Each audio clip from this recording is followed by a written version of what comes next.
Yeah, so things are going really well so far. We're like coming out of the gate. For years, Chris Doummit was the quiet force that kept everything running when chaos hit the mine. He wasn't the loudest on Gold Rush, but when machines failed or pressure mounted, Chris was the one everyone relied on.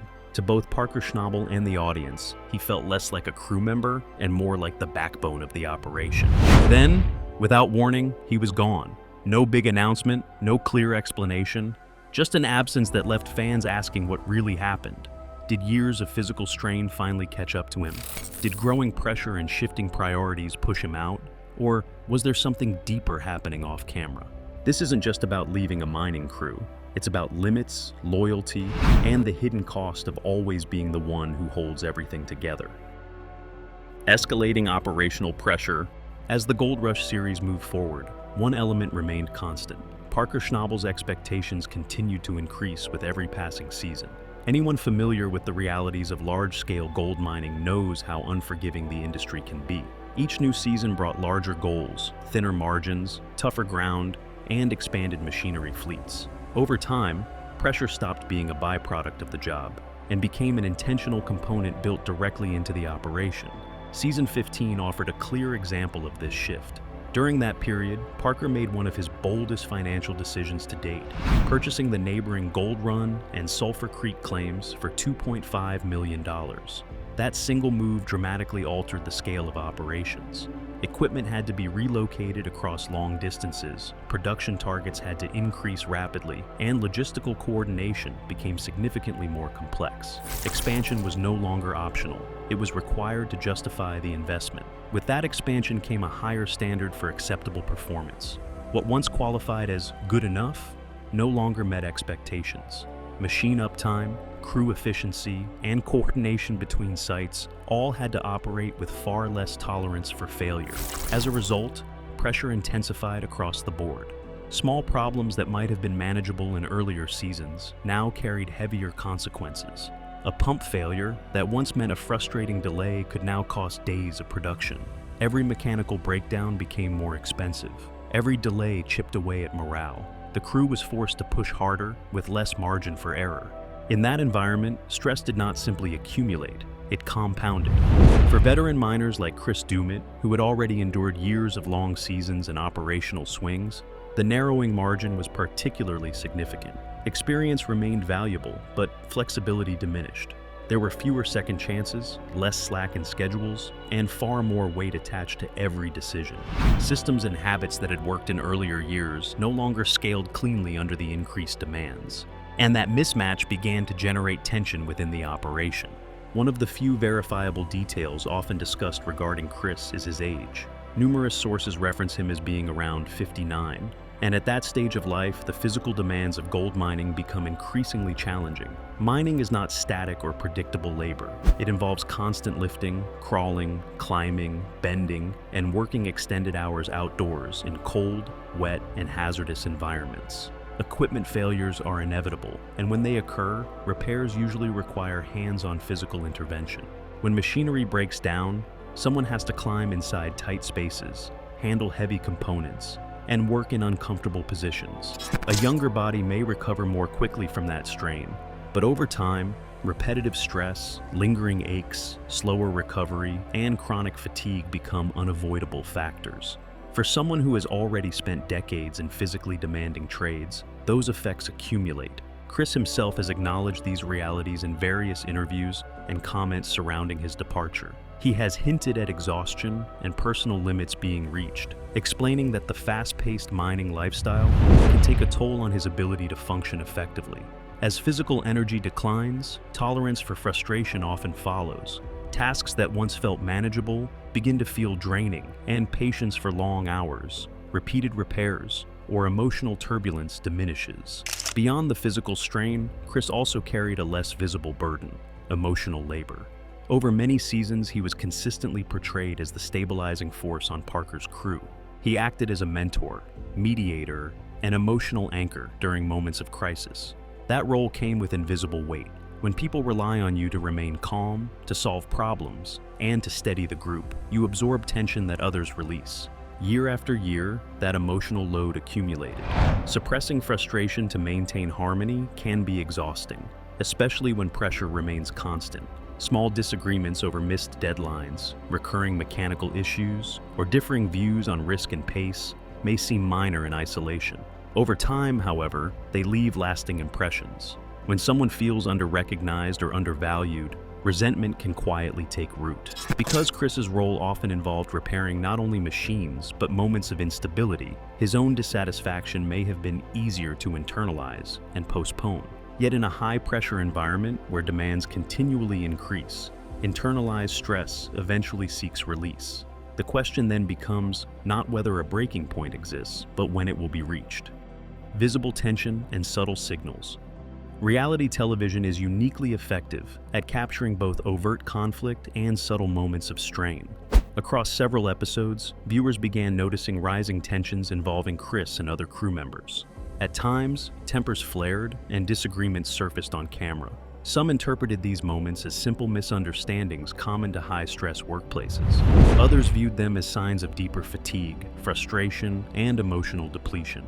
For some observers, these interactions suggested that Chris might be growing weary of always being the dependable problem solver, the person expected to hold everything together regardless of circumstances. As these moments aired, rumors began circulating that Chris was considering stepping back or retiring altogether. Viewers picked up on cues that suggested he was distancing himself from full engagement, seeking fewer responsibilities or a slower pace. These types of signals are often early indicators of a more significant rupture. Months later, Chris released interviews and public statements that many described as him breaking the silence. The need to clarify his thoughts after a prolonged period of quiet suggested that the departure had not been entirely resolved internally. His words conveyed contemplation about slowing down, reassessing priorities, and possibly stepping away from the intensity of mining life. That public reflection sparked strong reactions among fans. Many rallied in support, urging him to return and expressing concern over his departure. Others pressed for explanations, seeking clarity from both Chris and the show's producers about the underlying reasons. While definitive answers remained limited, one conclusion became increasingly evident. Chris was a man who had been pushed to his limits. His decision to step away appeared less about conflict and more about self-preservation. It reflected a response to cumulative physical strain, emotional responsibility, and escalating pressure. In that context, leaving was not an act of abandonment, but a necessary retreat from a situation that had become unsustainable. Signals before the departure. The earliest public indications that a shift was underway emerged during season 15 of Gold Rush. Around that time, speculation began circulating that Chris had shared stories about attempting to retire, only for Parker to persuade him to remain for several additional episodes. Rumors suggested that Parker was reluctant to see him go, largely because he recognized how essential Chris had become to the operation. Many believed Parker understood that without Chris constantly stepping in to fix problems, both mechanical and interpersonal, the operation would struggle to hold itself together. From that perspective, Parker's desire to keep Chris close appeared partly practical and partly self-serving. At the same time, competing theories surfaced. Some claimed Chris's departure was driven by emotional exhaustion, that he had simply reached a point where he could no longer work under Parker's leadership. Others argued that his frustration stemmed from disagreements with how certain narratives were constructed on the show. What made the timing of these rumors especially notable was that they were not confined to private conversations. Instead, they were woven into the public storyline of the season itself. Rather than being quietly acknowledged off camera, Chris's potential exit became part of the televised arc, blurring the line between real-life decisions and entertainment framing. Once these discussions gained traction online, fans responded immediately. On Reddit, one viewer wrote, "Chris Doummit got me all sentimental last night. He is surely missed." Similar comments quickly followed, reflecting the deep emotional connection audiences had developed with him over the years. Across fan forums, his name dominated conversations as viewers questioned why he had left, when the change truly began, and whether a return was possible. For many, Chris was not just another miner, but a steady presence with genuine roots. His absence felt less like a routine cast change and more like the loss of someone deeply familiar. Chris's public statements and what they reveal. When discussions turn to why Chris stepped away, a handful of familiar phrases tend to surface again and again. "I can't keep working with Parker. I tried to retire but got pulled back in." And Season 15 pushed everything too far. The challenge is separating repeated speculation from what Chris has actually communicated himself. When his public remarks are examined carefully, a clearer and more grounded narrative begins to emerge. Several sources point to a central issue: the strain of maintaining a functional working relationship with Parker under increasingly intense pressures. Over time, the scale of the operation, the expectations attached to it, and the constant scrutiny of filming appeared to reshape that dynamic. Chris has referenced attempts to retire more than once, sometimes framed publicly as him stepping away only to be convinced to return. In those retellings, Parker, or figures representing the broader operation, are often portrayed as pulling him back into the fold, reinforcing the idea that his presence remained highly valued even as the cost of staying increased. A key insight comes from a Facebook post attributed to Chris, where he explains that his decision to leave was driven primarily by escalating stress levels and a noticeable shift in priorities within the show. In that statement, he emphasizes choosing his health and peace of mind over the relentless demands of a high-stakes mining season. Rather than presenting his exit as dramatic or hostile, the post frames it as an act of self-preservation. It reveals that Chris was dealing with pressures far deeper than what viewers could observe on camera, and that stepping away was his attempt to regain balance and protect his long-term well-being. While Chris has not publicly confirmed every rumor surrounding his departure, the pattern across his statements is consistent. They describe a man recognizing his limits in an environment that no longer allowed him to operate sustainably. His words suggest he reached a point where continuing under the same conditions felt impossible, and withdrawing became the only viable option before deeper consequences followed. At the same time, the show's structure naturally turned his decision into part of a broader narrative arc, shaping how the moment was presented to audiences. Because the series operates within the reality television genre, departures rarely exist without added speculation. Online outlets, fan-run channels, and social media discussions lean heavily into dramatic interpretations, suggesting betrayal, hidden disagreements, or secret arrangements. These versions often recast a complicated personal decision as a shocking twist, favoring suspense over nuance. What is more visible is the operational impact of Chris's absence. Parker's crew had to reorganize quickly, redistributing responsibilities that Chris had long managed. Equipment oversight shifted, troubleshooting roles were reassigned, and the operation adjusted to losing someone with deep institutional knowledge. Parker's confidence on camera appeared noticeably steadier when Chris was present, allowing him to focus without constantly managing every moving part. Without that support, his attention became divided, and the adjustment showed. Parker later acknowledged the significance of Chris's role, implicitly recognizing him as a stabilizing force within both the mining operation and the filming process. The show did not hide his exit. Instead, it folded the moment directly into the season, emphasizing farewells, tension, and crew reactions. In that framing, Chris's decision became both a personal boundary and a narrative turning point, marking the end of an era defined as much by reliability and calm as by gold totals. Where Chris stands now. After Chris's departure became public knowledge, questions about his next steps surfaced almost immediately. Online speculation moved fast. Several videos suggested that he quietly joined Rick Ness's operation, while others framed his exit as a behind-the-scenes transition into another crew. However, none of these claims are supported by an official announcement from Chris himself, or by confirmed statements from Gold Rush sources, leaving those theories unverified. Since leaving the show, Chris has chosen not to outline his plans publicly. Fans continue to ask what comes next, but so far, he has remained intentionally silent. A common belief among viewers is that he stepped away to focus on his health and to restore balance after years of operating under intense physical and emotional pressure. Many argue that this was the sole reason for his exit. According to this view, until Chris feels grounded, rested, and stable enough to re-enter the demanding world of televised mining, he is unlikely to make any public commitments or statements. These interpretations remain speculation, raising the question of what happens next. Do you think Chris will eventually return to address the rumors directly, or will he continue to stay quiet and only reappear once he is ready? Share your thoughts in the comments. What is already evident is the impact of his absence on the show and its audience. Viewers frequently mention that episodes feel different without him, noting a loss of steady mentorship and calm perspective.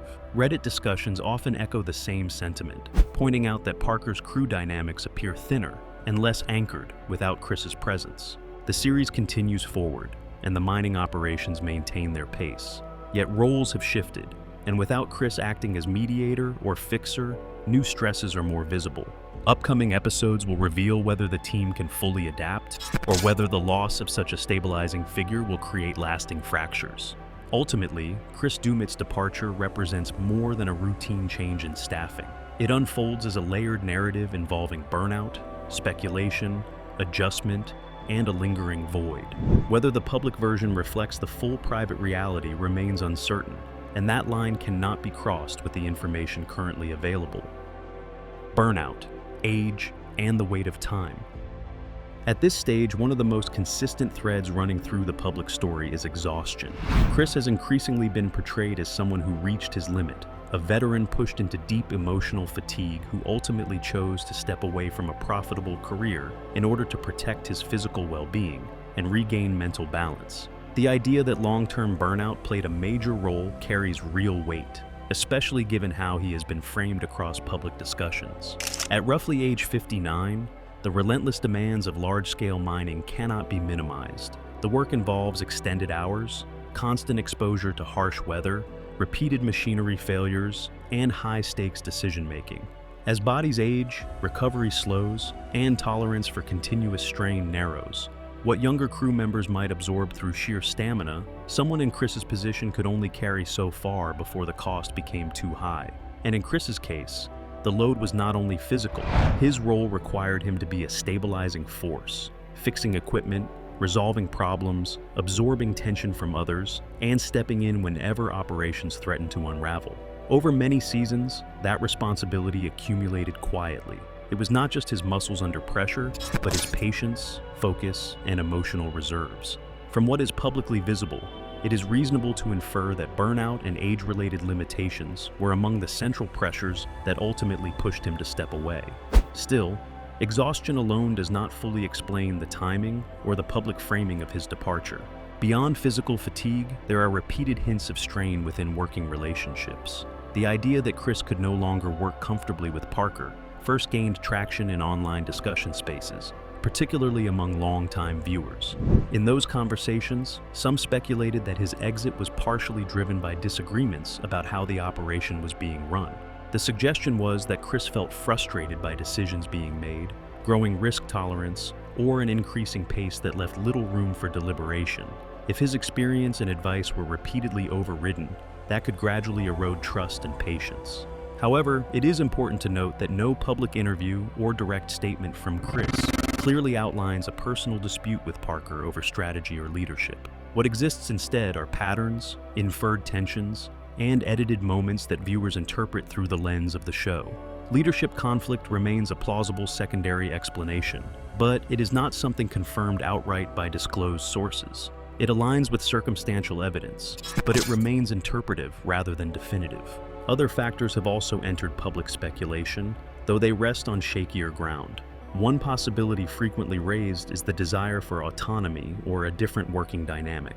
Some outlets frame his exit as a voluntary step away, suggesting that joining another crew offered more independence or a healthier environment. In that narrative, the attraction was not about escape, but about finding a setup that better matched his limits and values. Financial structure could also have played a role, whether through changes in contracts, incentives, or shifting expectations that made the return on effort less appealing over time. Personal priorities naturally evolve as well. After decades in demanding environments, Chris may have begun valuing balance, privacy, or reduced exposure more than continued escalation. These factors, while speculative, are consistent with the way long careers often conclude. One of the most lingering questions remains why Chris did not leave earlier. If the pressures were present for years, why stay as long as he did? The simplest answer does not appear to be money. Instead, the evidence points toward loyalty, commitment, and optimism. The public narrative includes multiple references to attempted retirement or partial withdrawal, followed by returns. That pattern suggests he stayed as long as he did because he believed things could be repaired or adjusted, because of his loyalty to Parker, the crew, and the mission. What remains unclear? When assembling this story, it is necessary to acknowledge both the facts that are visible and the spaces where certainty simply does not exist. What can be said with confidence is that Chris's departure was framed publicly as emotionally significant, tied to exhaustion, and surrounded by language suggesting limits had been reached. We know he spoke about attempting to retire, only to be drawn back in. We know his exit was repeatedly associated with phrases like giving everything, needing to stop, and being done, all of which point to a man confronting the end of what he could reasonably sustain. At the same time, there are critical details that remain unknown. We do not have access to the private conversations that shape the decision, nor do we know the specific financial figures, contractual obligations, or behind-the-scenes negotiations that may have influenced how events unfolded. There is no comprehensive public statement from Discovery Channel that confirms every reported quote or narrative framing. There is also no official confirmation that Chris moved directly into Rick Ness's operation or any other mining crew. Most importantly, there is no single public moment where Chris plainly states, without ambiguity, "This is exactly why I left." Because of that, any explanation necessarily rests on interpretation layered over partial evidence. That does not make the story fictional, but it does require humility in how conclusions are drawn. What we are seeing is not a mystery with a single locked answer, but a gradual outline formed by repeated signals, public remarks, and consistent patterns. When those confirmed elements are examined together, a coherent picture begins to emerge. The most plausible explanation is not one singular cause, but convergence. Over time, physical wear intensified, emotional strain accumulated, operational pressure increased, relational tension, whether openly expressed or quietly endured, became harder to absorb. Chris appears to have tried multiple approaches to manage this, continuing, stepping back, considering retirement, and adjusting his involvement. Those efforts suggest commitment rather than impulsiveness. The version presented for television naturally highlights moments of confrontation or emotional release, because those translate easily into storytelling. The dramatic argument, the farewell scene, the moment that seems to change everything becomes the focal point. But beneath that edited arc lies something far more gradual and far more human. Years of long days, repeated responsibility, silent compromise, and the expectation to always be the stabilizing presence created a pressure that did not explode all at once. It accumulated.